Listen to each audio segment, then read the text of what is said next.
नमस्कार दोस्तों, मैं हूं जितेंद्र और आज का हमारा टॉपिक है मास सिलेक्शन। दोस्तों, मास सिलेक्शन क्या होता है? Mass selection, mass plus selection, it means कि जब हम मास में जब सिलेक्शन करते हैं, मास मतलब क्या होता है कि नंबर ऑफ पॉपुलेशन जिसकी ज़्यादा हो। तो मास में जब हम सिलेक्शन करते हैं किसी भी चीज़ का, तो उसको हम उस प्रोसीजर को हम कहते हैं मास सिलेक्शन। इसका मतलब कि जो मिक्स्ड वैरायटीज होती हैं, उन मिक्स्ड वैरायटीज में से अगर हम उसमें से किसी एक पर्टिकुलर फिनोटाइप का, एक जैसे फिनोटाइप का हम क्या करें कि मास में उसका सिलेक्शन करें, तो उस प्रोसेस को हम कहेंगे मास सिलेक्शन। मास सिलेक्शन के जो एप्लीकेशंस हैं, वो एप्लीकेशंस क्या है? तो मास सिलेक्शन का जो एप्लीकेशन है वो लोकल वैरायटीज को प्योर करने के लिए किया जाता है।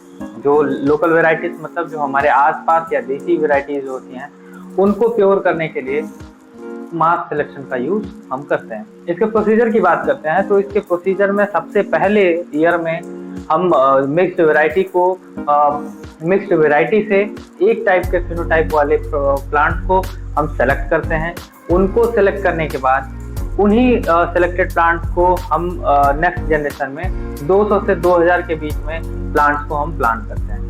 उस प्लांट किए हुए प्लांट से फिर से हम सिलेक्शन करते हैं और सिलेक्शन करने के बाद हम PYT यानी कि प्रिलिमिनरी यील्ड ट्रायल लगाते हैं।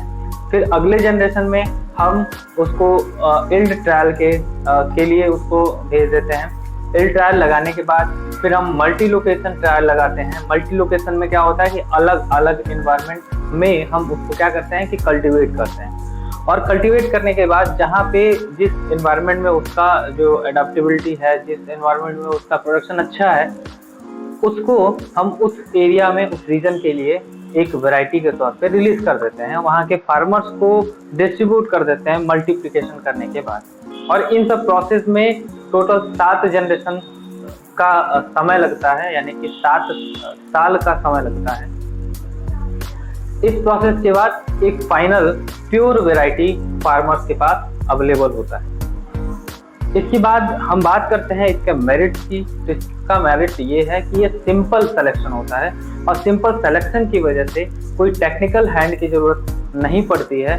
हम इसमें कम से कम लेबर लगा करके भी हम इसको कर सकते हैं। तो इस हिसाब से देखा जाए तो इसमें समय और पैसा दोनों बचता है और इस हिसाब से ये हमारे लिए क्या होता है कि इकोनॉमिकली और टाइमली हमारे लिए बेनिफिशियल होता है। एक ब्रीडर को समय की जरूरत होती है और इस सिलेक्शन के दौरान वो दूसरे काम भी कर सकता है। तो ये इसके मेरिट्स में आते हैं। इसके बाद हम बात करते हैं इसके अचीवमेंट्स की। तो इसकी अचीवमेंट में जो जेनेटिक जो देसी वेराइटीज़ हैं या लोकल वेराइटीज़ हैं, उनकी प्योरिटी को मेंटेन इसी प्रोसीजर के थ्रू किया जा सकता है। तो दोस्तों, उम्मीद करता हूँ कि आपको ये टॉपिक समझ में आया होगा। अगर आपको ये टॉपिक पसंद आता है तो आप हमारे वीडियोस को शेयर करें, लाइक करें और चैनल को सब्सक्राइब करना ना भूलें। मिलते हैं किसी अन्य वीडियो में एक नए टॉपिक के साथ। तब तक के लिए जय हिंद।